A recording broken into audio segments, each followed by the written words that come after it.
তোমাৰ শিষ্টাচাৰ, ভাল কথা, ভাল মাত, ভাল ব্যৱহাৰ সকলোৱে পাব লাগিব।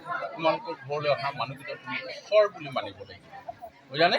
তুমি এইখন সমাজৰ পৰা যিয়েই নিনিয়ালৈকে ইয়াৰ পৰা ভাল কথাখিনি তুমি প্ৰয়োগ কৰিবা। আৰু তোমাকো কৈছোঁ, যিটো আমি বিবাহ পাতিছোঁ দুজনে, হয় নহয়? আমাৰ কৃষ্ণই কৈছে, তিৰিয়ে পুৰুষে সবাই একমতি কেহে শিকিব পাৰিব।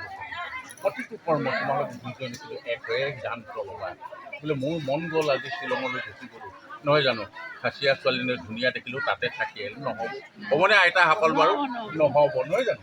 গতিকে এইগৰাকী তোমাৰ কিন্তু জীৱনে মৰণে এইগৰাকী প্ৰতিটো কথা। আজি এওঁ মাক দেউতাকক ওচৰৰ পৰা আঁতৰি গ'ল, এওঁ কাইলৈ পেটৰ বিষ হ'ল, এওঁ মূৰত টোপনি হ'ল, সেই দৰৱখন তোমাৰ পৰাই বিচাৰিব, তুমি আনি দিব লাগিব। এওঁ যিয়েই নহওক লাগে,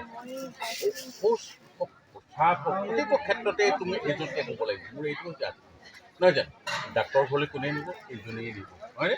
আৰু তুমি সিদ্ধান্ত লওঁতে বজাৰ কৰিছা, তুমি মাটি বাৰী সম্পত্তি কৰিছা, ব্যৱসায় কৰিছা, টকা পইচা প্ৰতিটো সিদ্ধান্ত তোমালোকে দুজনে ল'বা। আৰু এই দুজনৰ ক্ষেত্ৰত কোনে সহায় কৰিব? তোমাৰ মা দেউতাই সহায় কৰিব। তেওঁলোক আচলতে ঈশ্বৰ গতিকে আচলতে। গতিকে আমাৰ জীৱনটো সুখৰ কৰিবৰ কাৰণে আমি জীৱন, গতিকে তোমালোকে অকলশৰীয়া নহয়, বিপদো নহয় তোমালোকৰ। আগতে অকলেই আছিলে, নহয় জানো? মোবাইলটো লৈ আলিবাটলৈ মন গৈছিলে, জাকে তাকে ফোন কৰিছিলে, তোমাৰো একেই হৈছিলে।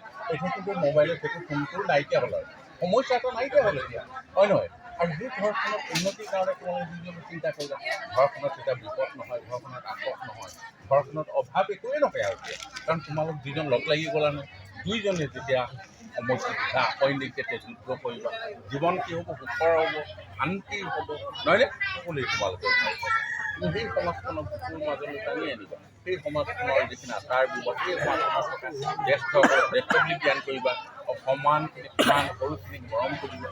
তুমিও তেনেকৈ সেই সিদ্ধান্তটো ল'ব লাগিব। নাৰী কিন্তু এটা কথা আছে, নাৰী কোন হয়? নাৰী মাতৃ হয়। তোমাৰ এইগৰাকী যদিও নিজৰ পত্নী, কিন্তু তোমাৰ মাতৃ হয়। তুমি যিখিনি ৰন্ধন কৰিবা, যিখিনি পাত, যিখিনি সিদ্ধ কৰিবা, সেইখিনি কিন্তু কি অমৃত হ'ব লাগিব। সেইখিনি তোমাৰ খাই তোমালোকৰ ঘৰ প্ৰতিজন সদস্য আয়ুস বেছি কম নহয়। তেতিয়াহ'লে তুমি কিমান সাৱধান হ'ব লাগিব, হয় নহয়? তুমি প্ৰতিটো খোজতে ঈশ্বৰৰ নাম ল'ব লাগিব। তুমি অন্ন পাক কৰিলে ঈশ্বৰ হে কৃষ্ণ, তুমি দিয়া আহাৰখিনি মোৰ এইসকলক পাব।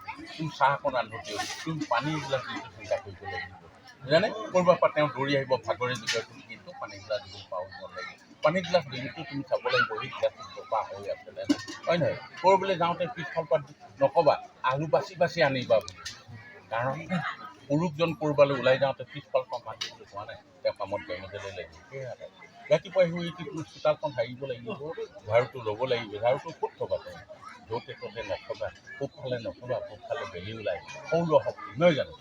আমাৰতো বিজ্ঞানে কৈছে সূৰ্যটো নহ'লে আমাৰ দিনটোতে আন্ধাৰ, নহয় জানো? গতিকে সেইফালে পূবফালে কেতিয়াও ঝাৰু কৰিব, উত্তৰ ফালে নথবা, উত্তৰ ফালে বোলে ডাঙৰ ডাঙৰ কামবিলাক অন্য দুটা দিশত থ'বা, সেয়া এটা কথা।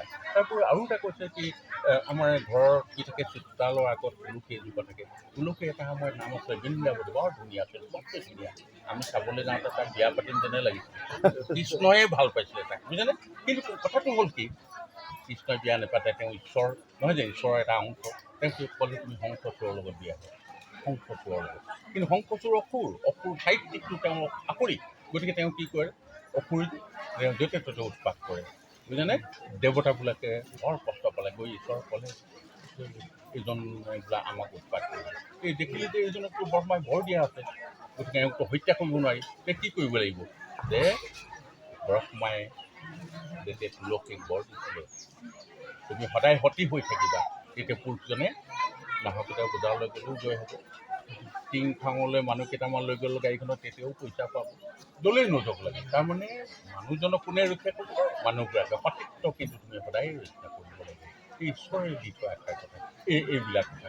শাস্ত্ৰ ভাগৱত নপঢ়িলেও প্ৰাৰ্থনা পুথিখন আমি ৰাতিপুৱা পাৰিলে গাটো ধুই বন্তি সজাই ঈশ্বৰকে কোৱা, কৃষ্ণ আমাৰ ঘৰখনৰ সকলোকে তুমি কৃপা কৰা, মোক একো নালাগে, মোক গছ নালাগে, মোক ধান চাউল টকা পইচা নালাগে, কি লাগে?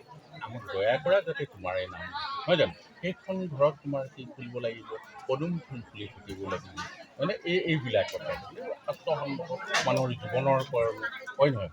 গতিকে এই কথাখিনি আমি আনুষ্ঠানিকভাৱে আগবঢ়াই চোৱাটো খুব কমকেই কথাখিনি কৈছোঁ। তথাপি আশা ৰাখিছোঁ তোমালোকৰ জন্মদিন খুব সুন্দৰ হওক, বুজানে? ভগৱন্তই তোমালোকক কৃপা কৰক, সেই ঘৰখন সুন্দৰ হৈ থাকিব, সুখে শান্তিৰে চলিব, তাৰে কামনা কৰিছোঁ শেষত আৰু এভাগে সেৱা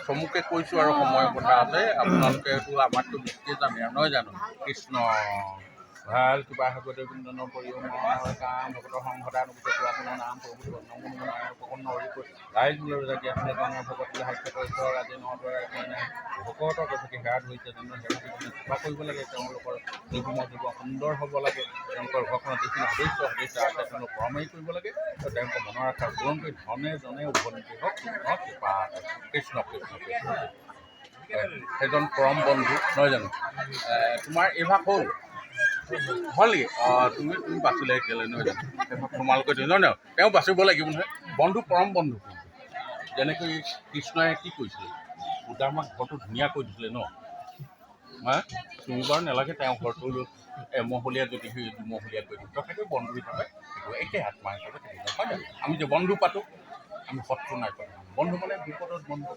হয়তো খাওঁতেও আমি লগ পাব পাৰোঁ নহয়নে বাৰু খুজিলে যাওঁতে লগ পাব পাৰোঁ বিপদত আমি দৌৰ মাৰি বন্ধু হিচাপে থাকিব লাগিব নহয়নে বাৰু আজি তুমি ছাতি ধৰি ছাতি মানে কি এই ছাতিটো এইটো ৰ'দ বৰষুণৰ ছাতিয়ে নহয় অৰ্থাৎ ভগৱানে সৃষ্টি কৰিছে আমি একেটা ছাতিৰ ভিতৰতে সকলো আছোঁ থাকিম বুলি আমি পৰিকল্পনা কৰোঁ সেইকাৰণে আমি ধুনীয়া সাজ পোছাক পিন্ধি ভকতক সেৱাভাগি কৰি মিতিৰ কুটুমক সেৱাভাগি কৰিছোঁ নহয় জানো আমি এনেকৈয়ে থাকিম এইগৰাকী সখী এদিন কিন্তু তোমাৰ কাষৰ পৰা যাবগৈ দৌৰ মাৰি তোমাক নোপোৱাকৈ যাবগৈ তথাপিতো সেইটো প্ৰেম থাকিব লাগিব প্ৰেম মৰম চেনেহটো থাকিব লাগিব নহয়নে বাৰু কৃষ্ণ তেনেকৈয়ে তুমি থাকা দেই তুমি বৰপথাৰ ফালে নাহিলেও নালাগে বাৰু কৃষ্ণ দেই কৃষ্ণ